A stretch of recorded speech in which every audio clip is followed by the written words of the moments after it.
आपका स्वागत है आपके अपने YouTube channel LKO technical maths में। आज हम लोग बहुत ही इंपॉर्टेंट टॉपिक पढ़ने वाले हैं, एक्सपोनेंट, जिसे हम लोग पावर भी कहते हैं। तो इसका इम्पोर्टेंस इतना ज़्यादा, आप चाहे 7th क्लास में हो, 8th क्लास में, 9th क्लास में या 10th क्लास में हो, किसी भी क्लास में हो, it's a very important topic. ये आपके लिए बहुत ही इंपॉर्टेंट। आप कोई कम्पिटेटिव एग्जाम दोगे तो उसमें एक्सपोनेंट ज़रूर आता है, एक्सपोनेंट से क्वेश्चन आपको जरूर आएंगे। तो पहले हम लोग आज सीखेंगे एक्सपोनेंट का कॉन्सेप्ट सीखेंगे। एक्सपोनेंट को हम लोग क्या बोलते हैं? घातांक। उसी को पावर जो बोलते हैं उसी को घातांक बोलते हैं, एक्सपोनेंट बोलते हैं। ठीक है, चलिए हम लोग पहले कॉन्सेप्ट सीख लेते हैं कि एक्सपोनेंट होता क्या है। उसके बाद हम लोग सीखेंगे लॉ ऑफ एक्सपोनेंट, मतलब घातांक के नियम। तो आइए बिना किसी देरी के हम लोग स्टार्ट कर लेते हैं। एक्सपोनेंट समझने के लिए हम लोग एक एग्जाम्पल लेंगे। मान लीजिए ऐसा राइट कहीं पे हो a to the power 4, suppose that a to the power 4 कहीं पे राइट किया गया है। तो आप a को क्या बोलते हो? a जो होता है, इसको पढ़ने पहले आपको आना चाहिए कि इसको क्या रीड करते हैं हम लोग। a raise to the power 4 आप इसको रीड कर सकते हो, या a टू द पावर 4 भी बोलते हैं, या इसी को हिंदी में बोलते हैं a पे घाते 4 या a पे घाते 4 कहते हैं। तो चलिए अब इसी को हम लोग क्या बोलते हैं? ये जो पावर है इसी को हम लोग एक्सपोनेंट बोलते हैं। इसी को क्या बोलते हैं? एक्सपोनेंट या पावर बोलते हैं इसी को। और हिंदी में इसी को क्या बोलते हैं? घात। ठीक है ना। और ए जो होता है इसको हम लोग क्या बोलते हैं? बेस। बेस मतलब आधार। तो आपको मैथ का कॉन्सेप्ट समझ में आना चाहिए। मैथ का कॉन्सेप्ट समझ में आ गया तो मैथ एकदम हलवा है आपके लिए। तो ये समझ में आ गया आपको कि एक्सपोनेंट किसको बोलते हैं और बेस किसको बोलते हैं, आधार बोलते हैं। मान लीजिए कहीं पे ऐसा लिखा हो, जैसे अभी हमने इसको लिखा था a टू द पावर 4, तो आप इसी को जब मल्टीपल फॉर्म में लिखोगे तो क्या लिखोगे? a टू द पावर 4 का मतलब होता है a multiply a multiply a multiply a। मतलब a कितने टाइम मल्टीपल है? 4 टाइम, 1 2 3 4 टाइम। ठीक है ना। इसको हमने मल्टीपल फॉर्म में राइट किया। इसका मतलब इसके पावर कुछ नहीं तो 1 पावर मानते हैं कि नहीं? हम लोग 1 पावर मानते हैं। यही 1 1 1 1 मिलके क्या हो जाता है? 4। तो अभी इसी पे एक रूल बनेगा। ठीक है, अभी हम लॉ ऑफ एक्सपोनेंट पढ़ेंगे तो उस पे एक रूल इसी नियम पे है। ठीक है ना। चलिए मान लीजिए हम a to the power m write कर दें, तब क्या होगा? तो हम क्या लिखेंगे? a multiply a multiply a multiply a। ऐसे हमें m की वैल्यू तो पता नहीं है तो हम ऐसे डॉट डॉट डॉट डॉट क्या लिख देंगे? m time. मतलब ऐसे ही m टाइम हम लोग लिखते चले जाएंगे। तो हमें m की वैल्यू कुछ दी रहेगी तो उतने टाइम हम लोग लिख देंगे। तो ये एक्सपोनेंट में है तो इसको हमने मल्टीपल फॉर्म में राइट किया। मान लीजिए मल्टीपल फॉर्म में दे दे तो आप ऐसे एक्सपोनेंट फॉर्म में लिख सकते हो, ऐसे दे दे तो ऐसे लिख सकते हो। ठीक है ना। मान लीजिए कहीं एक नंबर दिया हो 10 पे पावर 4, तो आप इसको कैसे राइट करोगे? 10 मल्टीप्लाई 10 मल्टीप्लाई 10 मल्टीप्लाई 10। तो ये तो आपको समझ में आता भी होगा और नहीं आता होगा तो आ गया होगा। चलिए ये तो था पॉजिटिव। अगर इसका पावर कैसा था? पॉजिटिव था। मान लीजिए कोई नेगेटिव पावर हो, मान लीजिए हम बात कर लेते हैं a to the power -3 write किया गया हो, तो आप इसको क्या लिखोगे? जब भी नेगेटिव पावर हो तो उसका उल्टा कर देते हैं, reciprocal a to the power 3 हो जाएगा, 1 upon a to the power 3। क्यों? क्योंकि इसके नीचे हम मानते हैं 1 होता है, तो इसी को हमने उल्टा कर दिया तो पावर क्या हो जाता है? पॉजिटिव। ठीक है ना। चलिए मान लीजिए ऐसा हो a to the power -m, तो उसी को हम क्या लिख देंगे? 1 upon a to the power m। बात समझ में आ रहा है आपको? मान लीजिए ऐसे a अपॉन b हो और उसका पावर लिख दे -m, तब क्या करोगे आप? उस कंडीशन में आप क्या करोगे? उल्टा, क्योंकि इसके नीचे भी है ऊपर भी है तो इसी को आपस में उल्टा कर दो, रेसिप्रोकल b अपॉन a लिख दो, तो इसका पावर क्या हो जाएगा? प्लस हो जाएगा। बात समझ गए आप? तो ये बात आपको समझ में आना चाहिए। ऐसे ही चलिए इसका पॉजिटिव वाला एक देख लेते हैं। मान लीजिए कहीं पे ऐसा होता a अपॉन b। अब a अपॉन b के जगह क्या होगा? कोई नंबर होगा, उसका पावर मान लीजिए हम कहते हैं 5 दे दिया, तो आप इसको क्या लिखोगे? a upon b multiply a upon b multiply a upon b multiply a upon b multiply a upon b। कितना टाइम लिखा हमने? 5 टाइम, क्योंकि ये पावर क्या था? 5 टाइम। तो 5 जो पावर है वो क्या बता रहा है कि ये जो चीज़ है ये 5 टाइम इसका मल्टीपल है। ठीक है ना। इतना कॉन्सेप्ट आपको समझ में आ गया। आइए अब हम लोग सीख लेते हैं law of exponent. Law of exponent बहुत ही ज़्यादा इंपॉर्टेंट होता है, इसी पे सारे क्वेश्चन हो जाएंगे आपके। जैसे पहला लॉ हमने क्या लिखा है, फर्स्ट लॉ जो होगा इसका a to the power m multiply a to the power n is equal to a to the power m plus n। मतलब अगर कहीं पे मल्टीपल के फॉर्म में लिखा हो और आप देख रहे हो कि इसका बेस सेम है, बेस दोनों सेम है, अब यहाँ पे कोई भी नंबर हो सकता है, जैसे यहाँ पे हमने a लिखा, यहाँ भी a लिखा, तो यहाँ कोई भी सेम नंबर रहेंगे। अब उसका पावर मान लीजिए कोई नंबर m है, उसका पावर कोई नंबर n है, कोई भी नंबर हो उससे हमें मतलब नहीं है, कोई भी दो नंबर है पावर में। तो क्या करोगे आप, बेस सेम है इसलिए इसका पावर क्या हो जाएगा, ऐड हो जाएगा। ठीक है, जैसे अभी हम लोग क्या करते थे, a टू द पावर 4 था तो हम कैसे लिखते थे, a multiply a multiply a multiply a। अभी हमने बताया था इसका पावर 1, इसका पावर 1, इसका पावर 1, इसका पावर 1, तभी ना a पावर 4 जुड़ के हो गया था। बस वही रूल है, देख लीजिए पहला रूल क्या है, तो समझ में आ गया आपको, a power m into a power n is equal to a power m plus n। मतलब जब मल्टीपल के फॉर्म में होगा और बेस सेम होगा तो पावर को आप ऐड कर लोगे। चाहे इसके बाद फिर एक और होता तब भी उसको भी पावर ऐड कर लेते। मान लीजिए यहाँ पे फिर मल्टीप्लाई a पावर p होता तो यहाँ भी p लिख देते। ठीक है, जितना भी हो, चाहे जितना हो, इनफाइनाइट तक सबको ऐड कर दोगे। समझ में आ गया पहला रूल। अब इस पे एक एग्जाम्पल देख लेते हैं। मान लीजिए कहीं पे ऐसा हो 5 पावर 2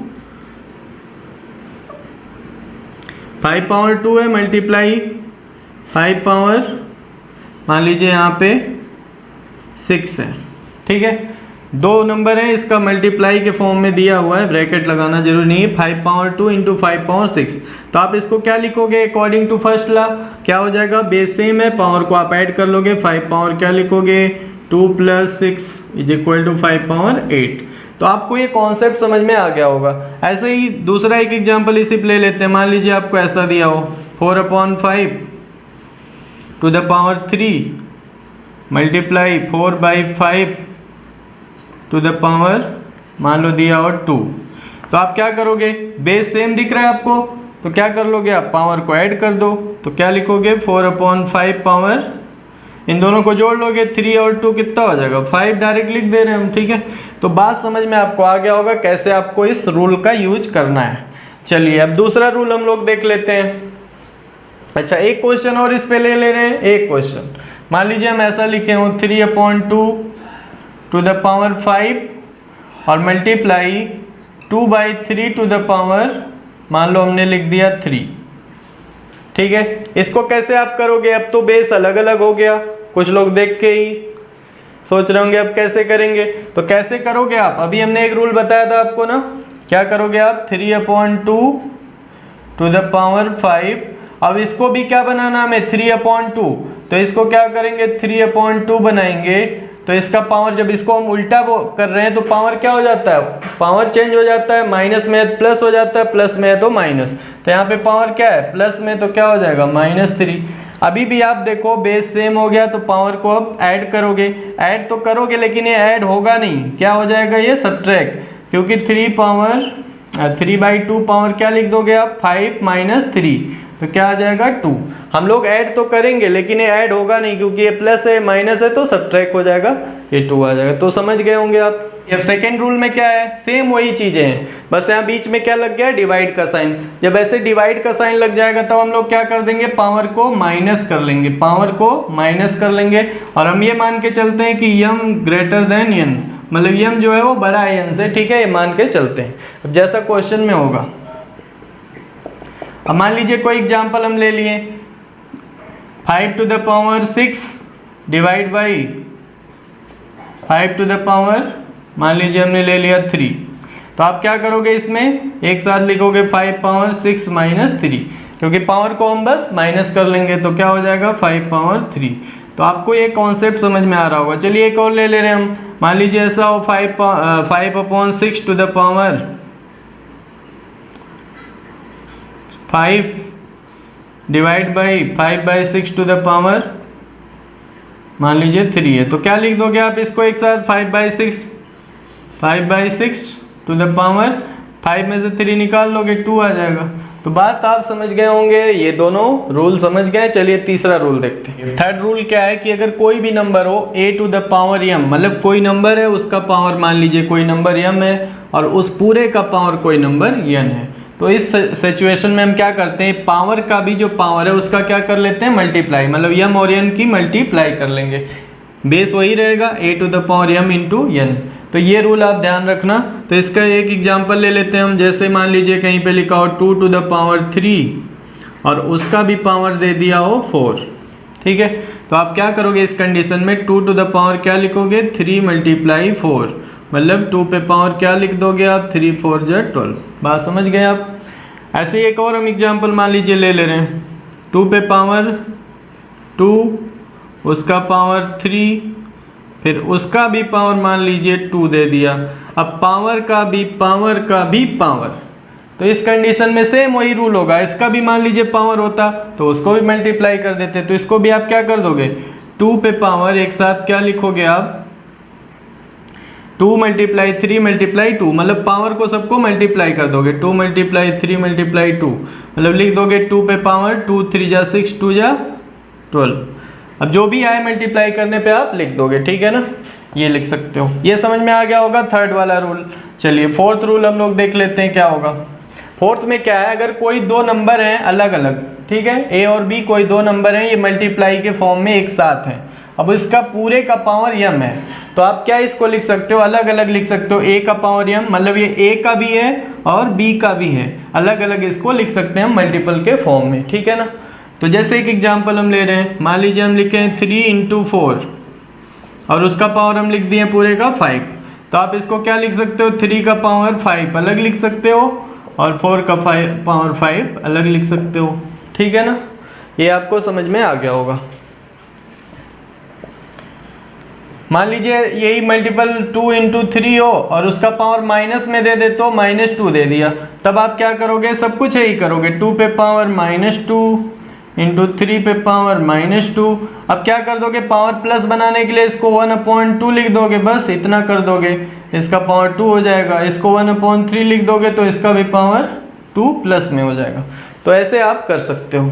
चलिए 5 वाला क्या है, a/b⁴m है, मतलब a और b डिवाइड के फॉर्म में उस पूरे का पावर m है। तो यहाँ पे कोई भी नंबर हो सकता है, ठीक है ना। तो इसको हम क्या लिख सकते हैं, ये जो m है ये a का भी पावर m होगा और b का भी पावर m होगा, मतलब दोनों को अलग अलग लिख सकते हैं, a पे पावर m अपॉन b पे पावर m, ठीक है। जैसे कोई नंबर में एक एग्जाम्पल ले रहे हैं, मान लीजिए 4/5 है, तो इसको आप क्या लिख दोगे, 4/6 भी लिखोगे और 5/6 भी लिखोगे अलग अलग, ठीक है। फिर उसको सॉल्व जैसे भी करेंगे कर दोगे। चलिए ये वाला रूल देख लेते हैं, 6 वाला रूल। 6 वाला रूल क्या कहता है, कहीं भी कोई नंबर है उसका पावर अगर 1 है तो उसको आप वही नंबर लिखोगे, मतलब a पे पावर 1 है तो a ही होगा। जैसे आप कहीं पे 3 पे पावर 1 लिख रहे हो तो इसका मतलब भी क्या होगा, 3 ही तो होगा। कोई भी नंबर है उसका पावर 1 मतलब एक बार वो नंबर, ठीक है ना। चलिए 7 वाला देख लेते हैं, a⁴0। कहीं भी कुछ भी हो उसका पावर अगर आप 0 लगा दोगे, कितना बड़ा भी नंबर लिख दो और उसका पावर अगर 0 आप लगा दोगे तो तुरंत उसकी वैल्यू 1 आ जाएगी, ठीक है। तो क्या करोगे, a⁴0 = 1। अब इसके जगह पर मान लीजिए 5 ले लिया हमने, 5/0 क्या हो जाएगा, 1 हो जाएगा। आप कोई भी नंबर ले लो, 1000 ले लो, तब भी उसका पावर अगर 0 है तो उसकी वैल्यू 1 ही लिखोगे। आप खूब बड़ा सा नंबर लिख लो, मान लो ऐसा लिख ले रहे हो, -3 × -6 / -2, ऐसे ही पूरा सब कुछ करके उसका पावर 0 लगा दे तो आप इसकी वैल्यू तुरंत क्या बता दोगे, 1, ठीक है ना। तो आपको समझ में कॉन्सेप्ट पूरा आ गया होगा एक्सपोनेंट का। तो अब आप क्वेश्चन पूरे बहुत ही आसान तरीके से कर सकते हो। आपको वीडियो अच्छा लगा हो तो लाइक भी करें और कमेंट करके बताएं आपको कैसा लगा। और अभी तक आपने सब्सक्राइब नहीं किया, चैनल को सब्सक्राइब कर दो, क्योंकि आपको ऐसे ही वीडियो मिलते रहेंगे।